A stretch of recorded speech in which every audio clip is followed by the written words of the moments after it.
Hey, what's up everyone and how is it going? In this video, I'm going to talk about how I made an unbeatable tic-tac-toe playing AI using simple dynamic programming. So let's begin. Okay, so let me start the code. Okay, and let me be player 2. So if I'm player 2, that means that the AI is going to be player 1 and it's going to be the player who places X and I'm going to be the player who places zeros on the board. Okay, so let me select 2 and hit enter. Okay, so the AI has played its first move over here. So let's see, I want to play my first move at the top left corner. So I'm going to select 0, 0, that's the row and column number for the top left corner. Okay, so now the AI is trying to trick me early on, so let me not get tricked. I'm going to place a 0 over here. So for that, I'm going to select 2, 1. Okay. Oh no, I think the AI tricked me. Seriously. So here you can see that I'm going to end up losing this game because if I do a 0 or if I place a 0 over here, then in that case the AI is going to place an X over here and that will cause the AI to win because of this diagonal being completed. If I place a 0 over here, then the AI is going to place an X over here and that will cause this particular column being completed. So no matter what I play over here, I think I've lost this game. So yeah, let me just try playing 1, 1. And yep, the winner is player 1, which was the AI. So now let's talk about how do we actually make this game. Okay, so let me head over to the explanation. So I've prepared some slides just to briefly explain to you how this game works. Okay, so the way this works is as follows. For each state of a game, I'm going to assign a score to it. Okay, so whenever player X wins, I'm going to say that the score of a state is going to be 1. Okay, so here you can see that X has 1 because of this diagonal being completed. So the state or the score of the state is actually 1. Okay, if on the other hand, if player 0 wins, then the score of the state is going to be -1. Okay, if the game is drawn, then in that case we'll say that the score of the state is 0. Okay, so now each player is going to try to either maximize or minimize its score. So earlier, recall that I said that when player 0 wins, the score that we are going to assign to a state is going to be -1. Okay, so player 0 is going to try to play such moves so that at the end of this game, player 0 can have a -1. Okay, or as small score as possible. Okay, on the other hand, if it's player X's turn, then recall that I said that if the state of the game is such that player X wins, then the score is going to be 1. So for X to win, X needs to make sure that the score of a state is maximized. Okay, so over here, it is player 0's turn. So player 0 can either place a 0 at position here, or player 0 can place a 0 over here. Okay, if player 0 places a 0 over here, in that case there is only one position for X to make a move, so and that will be here. So here you can see if player 0 places a 0 over here, then X is going to win this. So in that case, the end state is going to have a score of 1.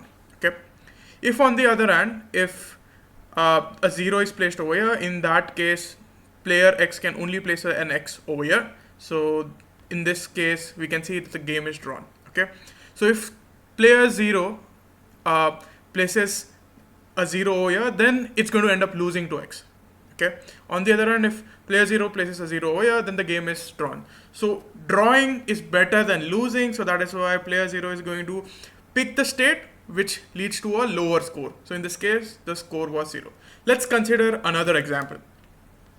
So now it is player X's turn. Okay, so now player X is going to try to play moves in such a way that it's going to try to maximize the score. Okay, so now you can see that player X can play 3 different possible moves. So player X can place an X over here, or here, or here. Okay, so if player X places an X over here, in that case the score is going to be 1. If player X places an X over here, in that case the next possible moves for player 0 are going to be basically this and this. Okay, and you can see that in this case, if a 0 is placed over here, in that case, in the last move, player X can place an X over here. That would mean that this diagonal gets completed, or even this row gets completed. On the other hand, if a 0 is placed over here, then in that case, player X will have to place an X over here in the next move, and that is why the score is going to be 0. So for the left state, the score is going to be 1. For the right state, the score is going to be 0. Okay. Similarly, if player X would have placed an X over here, so in that case, the next possible moves for player 0 is basically placing a 0 over here, and that would mean that in the next move, the player X will have to place an X over here. That would mean that player X is going to win this game. So that is why the end score for this state is going to be 1. And similarly, if a 0 is placed over here, in that case, player X will have to place an X over here in the next move.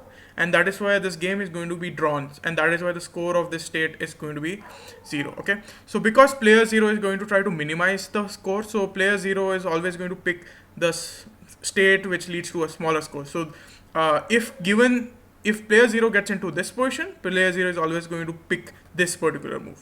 Okay. On the other hand, if player 0 gets into this particular position, player 0 is going to try to pick the move that minimizes the score. So that is why player 0 is going to pick this score. Okay. And here, player X is going to maximize the score. So that is why if player X places an X over here, the score is 0. Player X places an X over here, the score is 0. But over here, the score is going to be 1. So that is why player X is going to make this particular move. Okay. So this gives us a simple idea to try to solve this problem. And we're going to say that get score of state, given that it's X's turn to play, and that is going to be equal to maximum of get score of state 1, state 2, state 3 up to state n, and given that it's 0's turn to play. Okay. So so X is going to try to choose a move that maximizes the score of the next state, given that it's 0's turn. Okay. And similarly, get score of state comma 0 is going to be equal to the minimum of get score of state 1, state 2, state 3, given that the player is going to be X. Okay, so 0 basically tries to minimize the score, and player X is going to try to maximize the score. Okay, so this is the recurrence relationship. Okay, so what is the base case? The base case is when the game ends. Okay, so the base case happens when either all cells are filled. So that means that maybe it's a draw. So, or maybe if it's not a draw, but all the cells are still filled. So see something like this. So over here in this case, you can see that all the cells are filled, and now this has led to player X winning the game. Okay. Or the other way in which a game could have ended is when one of the player wins directly. So over here you can see that not all the cells are filled, but still player X has won the game. Okay. So these are the cases where the game ends. Okay. And how do you actually find the best move? Okay. So to find the best move, what we are going to do is for each state of the game, we are going to try to compute the score for that particular state.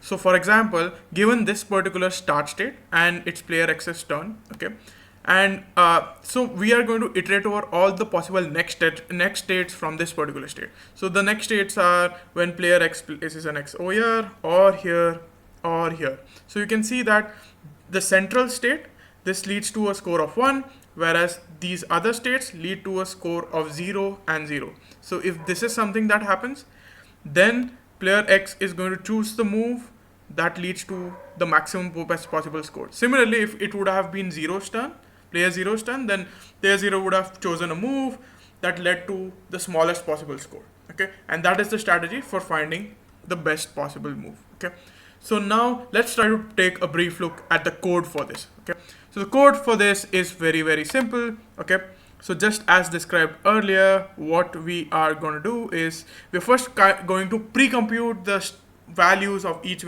and every state. Okay, so here you can see that I have defined a function called getStateValue, and this getState value to compute this, first of all, we are going to handle the base case. So the base case is like if the game is over and if the board is drawn, if the game is drawn, so in that case we are going to say that the value of a state is going to be 0. Okay, if on the other hand, if there is a winner on the board and the game is not drawn, and then we are going to check if the winner is player 1 or the player who plays an X. In that case, the score is going to be 1. Otherwise, we are going to say that the score is going to be -1. So this is how we are handling the base case. Okay. the next thing that we are going to do is we're going to compute all possible next state values. Okay, so here you can say that I am computing the next state values by calling the get next state values function, and then what we are going to do is we are going to get the current player.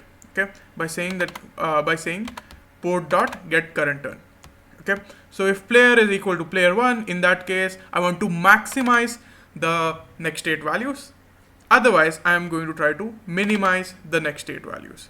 Okay, and once I've computed the value for the input board, that is the input to this particular function that you can see over here, I'm going to cache that value so that I can use it in the future. So this is the basic dynamic programming technique that I'm talking about. So I've used memoization with recursion to compute this, and then at the end I'm going to simply return the value. So that's the basic idea of how this game works. Okay, so yeah, that's how it works, and I hope you enjoyed this video. Do give this video a like and a thumbs up if you got to learn something new.